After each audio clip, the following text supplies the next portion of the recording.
আর শীতকালে কিন্তু কিছু কিছু নোংরামি কাজ হয়, এই কাজগুলো বর্জন করতে হবে। পারবো না ইনশাল্লাহ?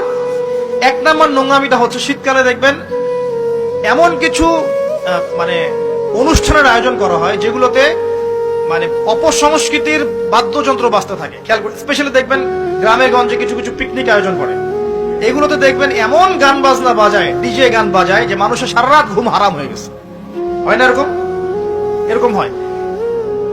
ঐতিহ্য রক্ষা করতে সমস্যা নাই। শীতকালে আমাদের এখানে পিঠার উৎসব হতো না, তারপরে আমাদের এই যে একটা নবান্ন উৎসব হতো না, একটা দেশীয় লোকজ ঐতিহ্য থাকে, সেগুলো পালন করতে সমস্যা নেই যতক্ষণ পর্যন্ত সেগুলোর মধ্যে কোনো শিরক বেদাত বা হারাম না ঢুকছে, এগুলো পালন করতে সমস্যা নেই। কিন্তু আপনি পিকনিক করবেন, এখানে দেদার্স মিউজিক প্লে করবেন, ডিজে বাজাবেন, মানুষের ঘুম নষ্ট করবেন, হারাম করবেন, এটা কি ইসলাম জায়েজ করেছে নাকি?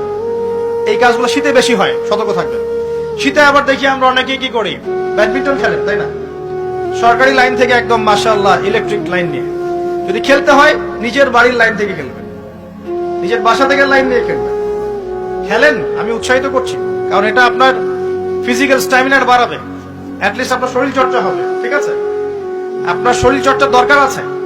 এই কাজগুলো মোবাইলের সামনে বসে বসে সময় নষ্ট করার অনেক ভালো আছে। ঠিক আছে, কিন্তু আপনি চুরি করে লাইন নিবেন না কারো কাছ থেকে।